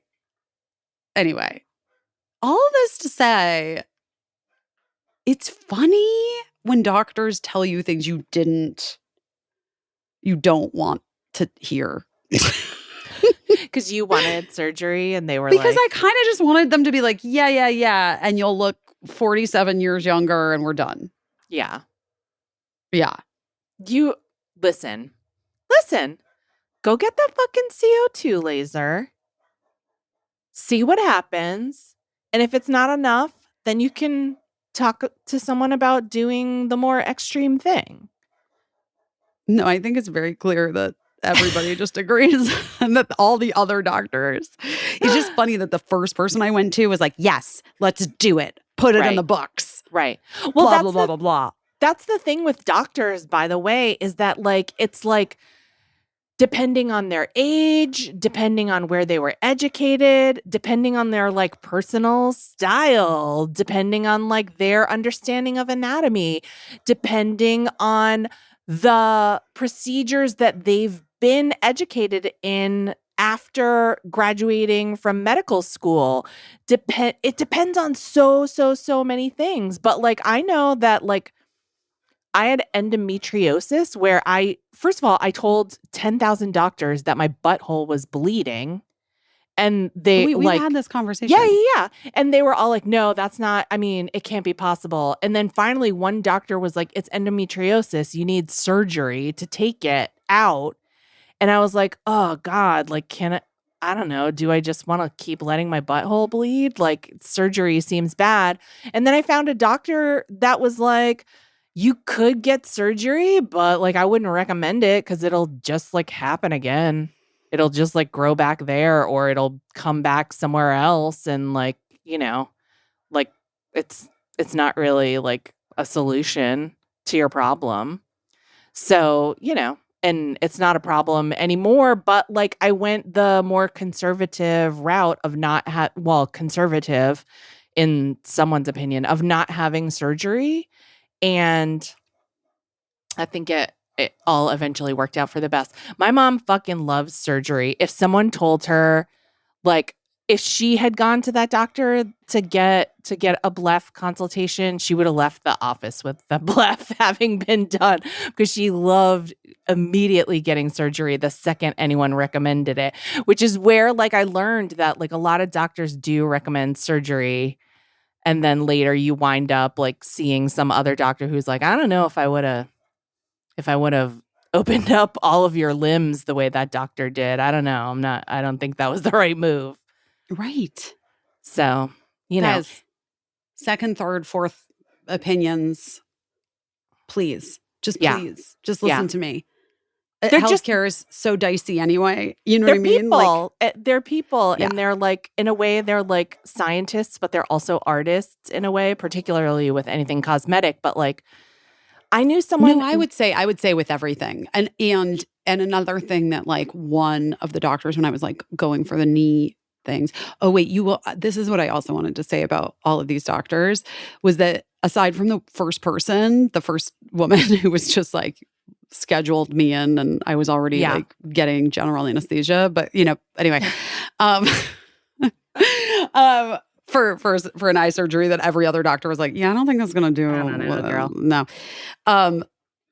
Every other fucking doctor, no joke, said, it's not really, there's no real perfect answer for you, which is the fucking theme of my goddamn life, and also what happened with my knees, which is that the other doctors were like, yeah, no, I don't think there's any like perfect answer that's going to like be the thing that's going to change the world for you. Like, I think you got to understand that, you're just one of those people, which made me truly kind of giggle when like Orrin Tepper first said it. Yeah. I was like, say that again? What did you just say to me? Right. And he was like, yeah, it's just like, I don't think there's like one good, like perfect solution. Sometimes we get people and they're just like, this is it. We know exactly what to do. Right. It's like, you're just not, that's not your thing. And I was like, it's not my thing. There is no perfect solution for me. I mean, listen, that if that isn't a metaphor for life, right? That's what I'm saying though. Like it is. And it's like, but it's like a good thing to remember sometimes. You know what I mean? Like to apply it to other areas and facets of. Because it doesn't mean that nothing can be done. It doesn't mean that nothing can be made somewhat better. Right. I always look at it like, like it's a coupon. You know what I mean? Where I'm like, is it 100%? Am I getting this for free? No, but I'm not sneezing at 25% better. Yeah. You know what I mean? Like 25% better. If I would take the coupon, I would take that amount of improvement on anything. You know what I mean? Like if I would take a 25% discount, I would take 25% better under eyes if I wasn't feeling great about it, and then see where I went from there. I also want to tell you one other thing that's ridiculous. Tell me. Because it's just so insane. I need to know something ridiculous. In the midst of like everything, and me being like sort of like I don't know. I bought a sauna online. Oh, I think that's so good. You've been dreaming of that. I bought an infrared sauna online in the middle of everything. Oh, because good. I don't even, I feel like all of a sudden we had one in Westport in Connecticut. Okay. You're We making me loved feel it better. because we had one in our apartment in Brooklyn. The apartment came with it, like this little pass through between the bedroom and the bathroom. And why I really liked it is because New York is fucking cold, and So so cold, you guys. I would like to just come in from the cold and like go in the sauna. And it was Yeah. like a real Swedish sauna, like the kind you put like water on the rocks. And we were like, that's such a luxury. And then I always missed having that sauna so much when we moved to Connecticut that the guys just got me one time because they are kind of reasonable, I think, for well, like right. what a plus they are in your life. There's also like, so like you can literally find, which I did in one like disassociative moment online. So funny. Caissie sent me like an online auction of like Hollywood clothes from sets that are like up for auction. Yeah, because I was she was saying like, I always look for your Kim Kelly jacket when the I know auctions it's gone, come up. honey. We don't know who has it, but somebody's got But it. you never know. You just might see it one time. It might pop up somewhere. But anyway, so she was like, if you have any need for disassociative shopping or like just like scrolling mindlessly. And what I hadn't told you was that I had spent hours disassociating by shopping for a sauna. You really can get like it does the prices, they range. In every way, shape, and form they range. But Michelle, one of Michelle's really good friends, Daphne, who's a friend of mine as well, who lives in Los Angeles, and actually her little one's preschool is gone. Many schools gone. So many of my friends, I know, kids' schools. It's just like, oof. But their house was okay, but they had to leave because of smoke and stuff. But anyway, Daphne is like a wellness coach and like whatever, and so like knows saunas, and she was like, this is actually great for me too. I want to like walk you through this whole thing. And she had me get this one that she has that like, she's like, it is you're going to want to get some guys over there to put it together for you. Yeah. But the good news is she's like, you can move it to any. She's like, we had this one that we have in LA, we had in New York. Oh, nice. And like in 2 different homes in New York. Like she's like, it's really because it's like IKEA. It's like a flat to pack. move. Yeah. Yeah, exactly. You can and they sort of just like snap together kind of. Yeah. Anyway, so sauna, guys. I bought a fucking sauna. No surgeon wants to cut my eyes. Everyone will be happy to know. Dr. Oren does want to give me a tummy tuck. I don't know. I might do it. Why not? See how it goes. He also was really funny. He's like, you're single, right? And I was like, yeah. And he's like, you date younger guys, don't you? And I was like, oh my God, how did you know? And he's like, because you look young. And I was like, well, that's just because the old guys suck. And he's like, yeah, we do. And I was like, I know. And then he's like, you'll just tell him it's your C-section scar. They'll never know. And I was like, but I didn't have a C-section. He was like, yeah, they're never going to know. No guy's ever going to ask. About the scar? No guy wants to know about your C-section, so. Nobody wants to know about your scar, I bet, too. No, yeah. They'll just be like, what is that? Appendix? Great. Let's go.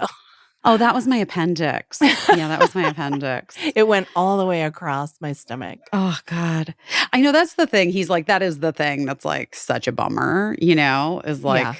You could also get a laser on your stomach. I've done it. You've done it? It hasn't. Oh, man. I've done it a bunch, actually. And at this point, I'm a little bit like. You could have just gotten a tummy tuck. Yeah. But I also am like a person, I don't want to have surgery. And so I do think like if you try I did see some improvement when I did those lasers years ago. But like my skin laxity is just like so much because of the way that my skin is that like it's not ever going to be the thing that I'm like hoping it's going to be. Yeah. Unless I had surgery. And even then I'm like, I know I go back and forth. There's a part of me truly, guys, that's like, I wear it with pride or whatever. Right. You know what I mean? Right. And then there's a part of me that's like, it'd be nice to just not have that skin sometimes. Sometimes you can't tell. I don't know. I like really go back and forth, Yeah. Yeah. But I just also feel like part of me does feel like it might be. Well, listen, that's a part of our body that we still have autonomy over. So I say fucking do it if you want to. Oh, yeah. I know you know that you're lucky enough to be able to be even considering it. So, like, with that being said, you know, Well, it is also is like, Dr. Oren single? no, Hmm. he's not. He's nice, though. I'm just trying to get you a discount. I mean, we've talked about him enough now on this podcast. I don't know. Does that qualify for one? I really don't liked know. him. I really liked all the doctors that I met with, even the woman who was ready to cut. But like, Yeah. I just feel like that's why I just want to impart to people the wisdom of like really when it comes to surgery or medical procedures, you should really, really, really get other opinions. Right. Yeah. At least two. Yeah. At least if one doctor tells you you need something, just go to another doctor. There's no rush. I mean, unless you like, you know what I'm saying? Yeah. Unless you like, literally, they're like, you've got a tumor and we have to, you know what I mean? Like well, I don't know. Even that. Yeah. You need to get. I actually think maybe. Listen, when I was a kid, when I was like a teenager, my pediatrician, came down with something very suddenly, and my pediatrician immediately was like, I think it's cancer, like to my mom, like immediately. And my mom fucking lost her mind. I lost my mind. She called her like lifelong general practitioner that had been my grandparents' general practitioner, and like that old guy it wasn't even like a second opinion kind of situation. It was more like you're a doctor and like a lifelong friend of the family. And he was like, please just bring her here and like let me take a look at her. And I knew an hour later that I had mono, not cancer, mono. But you know what I mean? Like, but that's just a difference in style that he was like, let's test for mono first, the thing that I'm very familiar with, before I go proclaiming that this child has possibly cancer and giving everyone a fucking heart attack. Because it just wasn't the case. And, I don't know why. The 80s, man. I don't know why you would say that to someone without having tested for anything at all, just on like a little hunch or whatever. But that's wild. I mean, that's really weird. It's so weird. But it happens. Like when Eli was a baby, we brought him to the pediatrician who we loved, and she had a resident, I think more than one resident, with her, and like the resident came and examined Eli and was like, "Oh, I'm just concerned that his like skull plates have fused together and that might require surgery." And we were like, "Oh my God." And then his pediatrician came in and she was like, "Why do you look like you're about to pass out?" And we were like, that resident just said that he might need surgery." And she was like, "He doesn't fucking need surgery." And then she was like to the resident, like, "That is a good example of what you never, ever do to poor young parents that are hanging on your every word." Like, and then she showed him like where his skull plates weren't fused together, because that's a really serious thing. And we don't just go tossing it around, Yeah. But no. anyway, doctors are just like, they're just people. They only know what they know. I always think about they're just like us. Doctors, they're just like us. Do you remember when John Ritter, gosh, rest his soul, died? And it was such a like a fluke thing that he died from. I believe it was an aortic tear, that he had like an aortic tear that like just I thought happened. it was like, I don't know. I thought it was like a heart attack, but maybe that is what a heart attack his is. aorta tore. I think that's wow. correct. We can look it up. But anyway, whatever it was that John Ritter had died from, someone that I know's brother went to the ER because he wasn't feeling well, and he complained of what his symptoms were. And the doctor was like, "Oh, that sounds a lot like what John Ritter just died from," and tested him for that and said, like, "I literally only looked for that because John Ritter had just died from that thing. If I hadn't heard about that, if that hadn't have happened, I never would have even thought of that in a million years." Wait, that's wild. Isn't that wild? But that's just like, that's, not to be like scary or whatever. Like, I believe I believe that most doctors try to have everything covered as much as they possibly can, but they are just people and the body is mysterious, So, no, I don't know. But I look forward to your CO2 laser journey if that is indeed I'm going to keep you posted. what you choose to do. I don't have anything that exciting going on. Except, obviously, I've been busy. Yeah, you've been busy. So what are you doing your best at? I weirdly have a cold, which is It's the worst. Well, it's not surprising too, I think, because of the air quality, I'm just going to say. Yeah, and I was going to say, I thought for like a couple of days that I was like, oh, the air quality is really bad and it's really getting to me. But in fact, I think it's mostly like a small cold, and which is just like so insulting because I never go anywhere. And I'm like, those cold germs really like sought me out.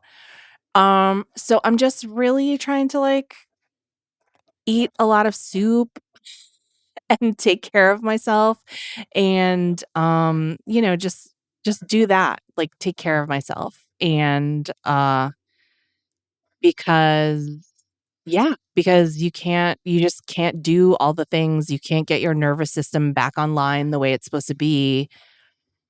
There were, I'm like a baby and I think you're like this too. There was like one night where in the middle of all the insanity, I started to get like a little bit of an earache and I was like, it was like 7:00 and I was just like, I'm gonna power down and like I might be going to bed like at 7:00 or whatever because I just need to rest. Because like if you're gonna, if you gotta get up and like do what you gotta do, possibly run, it doesn't do anyone any good that like you had ignored an ear infection, cold, whatever the fuck that you should have never gotten because you never go anywhere in the first place, but you did.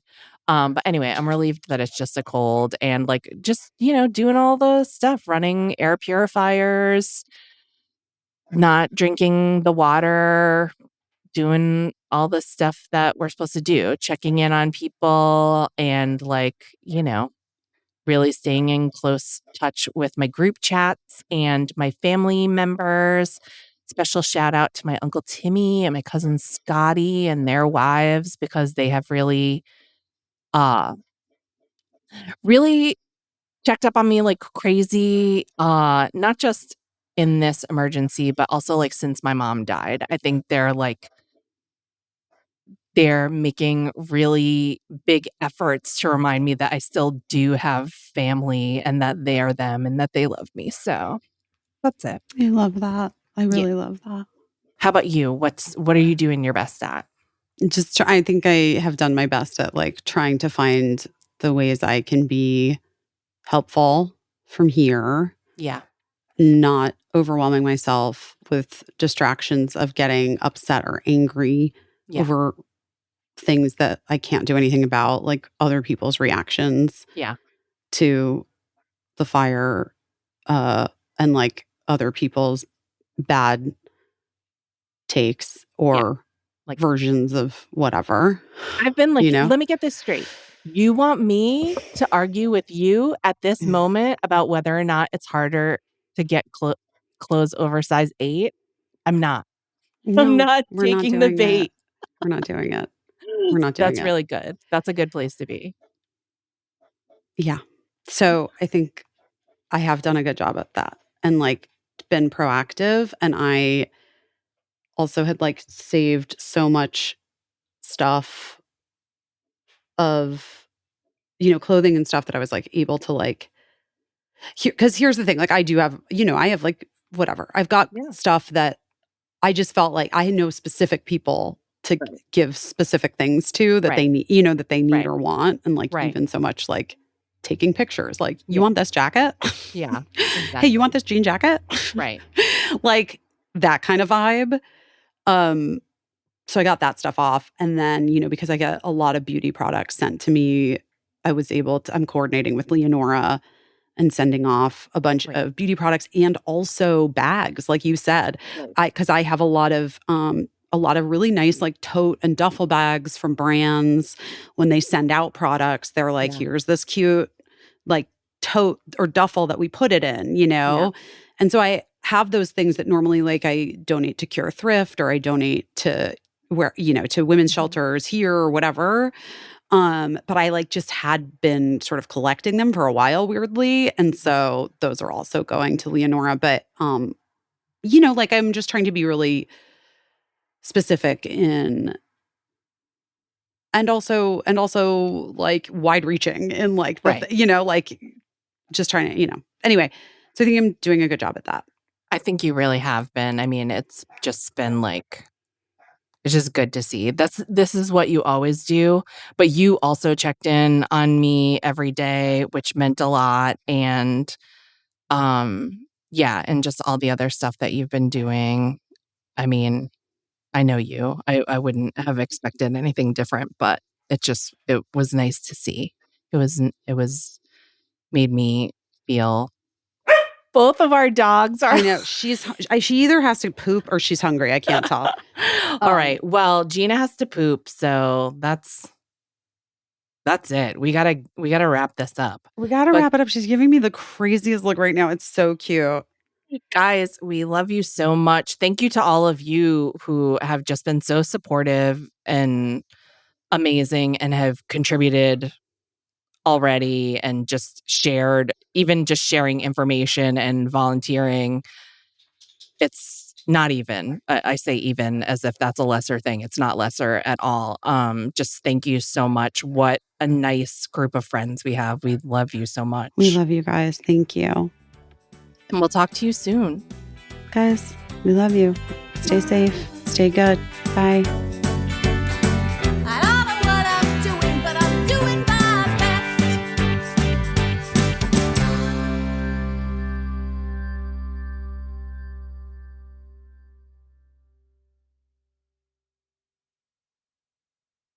Oh no.